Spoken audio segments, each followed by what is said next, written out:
Hi hello welcome back to our channel. నేను మీ సాధన. ఈ రోజు మన రెసిపీ వచ్చేసి చికెన్ ఫ్రై అన్నమాట. చాలా సింపుల్ గా ఈజీగా చేసుకునే చికెన్ ఫ్రై అయితే ఈరోజు మీకు చూపించబోతున్నాను. దాంట్లో అయితే ఇంట్లో ప్రిపేర్ చేసుకున్న మసాలా పొడి వేస్తే ఇంకా బాగుంటుంది. ఆ మసాలా పొడి కూడా చూపిస్తాను. ఈ రెసిపీలోకి వెళ్లే ముందు మాత్రం ఒక చిన్న నోటిఫికేషన్, మన ఛానల్ని ఇప్పుడు ఎవరైనా చూస్తుంటే మాత్రం ప్లీజ్ సబ్స్క్రైబ్ చేసేసుకోండి. అలానే పక్కన ఉన్న బెల్ ఐకాన్ అయితే గట్టి కొట్టేసేయండి. లైక్ చేసి మన వీడియోని అయితే స్టార్ట్ చేయండి. ఇంకా రెసిపీలోకి వెళ్ళిపోదాం. ముందుగా అయితే 1/2 kg దాకా అయితే చికెన్ తీసుకోవాలి. నేను ఇక్కడ బోన్ చికెన్ అయితే తీసుకున్నాను. మీకు కావాలంటే బోన్లెస్ అయినా తీసుకోవచ్చు. ఇంకా ఈ చికెన్ అయితే నీట్ గా వాష్ చేసేసుకోవాలి. వాష్ చేసుకొని ఇంకా పక్కన పెట్టుకోవాలి. తర్వాత కడాయిలోకి అయితే మనం వాష్ చేసి పెట్టుకున్న చికెన్ అయితే యాడ్ చేసేసుకోవాలి. యాడ్ చేసుకున్న తర్వాత అందులో కొద్దిగా అయితే ఉప్పు, అలానే కొద్దిగా పసుపు, అలానే కొద్దిగా ఆయిల్ వేసేసుకొని మంచిగా కలిపేసుకున్న తర్వాత స్టవ్ ఆన్ చేసుకోవాలి.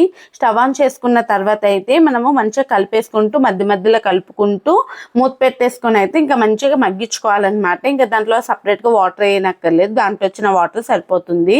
ఇలా వాటర్ అంతా ఇంకిపోయిన తర్వాత అయితే ఒకసారి బాగా కలిపేసుకొని ఇంకా దీన్ని అయితే పక్కన తీసి పెట్టేసుకోవాలన్నమాట. ఇంకా పక్కన తీసి పెట్టుకున్నాక ఫ్రై కోసం అయితే ముందుగా కడాయి పెట్టేసుకొని అందులో 1 టేబుల్ స్పూన్ దాకా ధనియాలు, జీలకర్ర వేసుకొని ఆ తర్వాత హోల్ గరం మసాలా కూడా వేసేసుకోవాలి. వేసుకొని బాగా అయితే ఫ్రై చేసుకోవాలన్నమాట. అది కూడా లో ఫ్లేమ్లో. ఇలా ఫ్రై చేసుకున్న దాన్ని అయితే మిక్సీ జార్లో వేసేసుకోవాలి. పూర్తిగా చల్లారిపోయిన తర్వాత దీన్ని అయితే ఫైన్ పౌడర్ లాగా మిక్సీ చేసేసుకోవాలి. ఇలా మిక్సీ చేసుకుని అయితే ఇంకా దీన్ని కూడా పక్కన పెట్టేసుకోవాలి. తర్వాత కడాయిలో అయితే కొద్దిగా ఆయిల్ వేసుకోవాలి. ఇది ఐరన్ ప్యాన్ కాబట్టి ఎక్కువ ఆయిల్ అయితే ఏం పట్టదు. 1 స్పూన్ ఆయిల్ అయితే సరిపోతుంది. అందులో అయితే సన్న తరి పెట్టుకున్న ఉల్లిపాయలని కూడా వేసేసుకొని మంచిగా బ్రౌన్ కలర్ వచ్చేంత వరకు అయితే వేయించుకోవాలి. ఆ తర్వాత అందులోనే దంచిన వెల్లుల్లిని వేసుకోండి. టేస్ట్ అయితే చాలా బాగుంటుంది. అల్లం వెల్లుల్లి పేస్ట్ కన్నా దంచిన వెల్లుల్లి వేసుకోవడం వల్ల టేస్ట్ అయితే సూపర్గా ఉంటుందండి. అది కూడా వేసేసుకొని మంచిగా అయితే ఫ్రై చేసేసుకోవాలి. ఇలా ఫ్రై చేసుకున్న దాంట్లో అయితే మంచిగా మనం ఉడకబెట్టుకున్న చికెన్ ఉంటుంది కదా, అది ఇందులో వేసేసుకొని 1కి 2 సార్లు మంచిగా నీట్గా కలిపేసుకొని అయితే మూత పెట్టేసుకొని ఒక 10 నిమిషాల పాటు అయితే ఫ్రై కానివ్వాలి.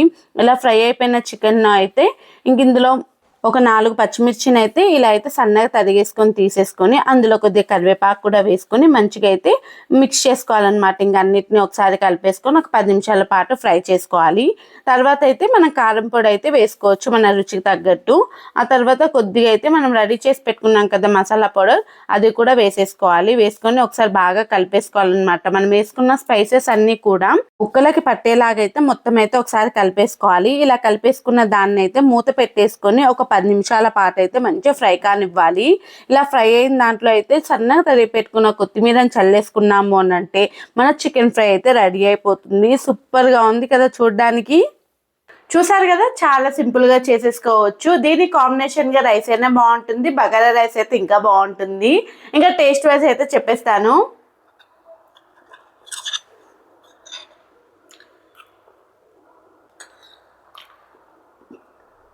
అలా అంటే చాలా బాగుందండి. ఇది ఓన్లీ చికెన్ ఫ్రై లాగా కాకుండా స్టార్టర్స్ చికెన్స్ లాగా కూడా బాగుందన్నమాట.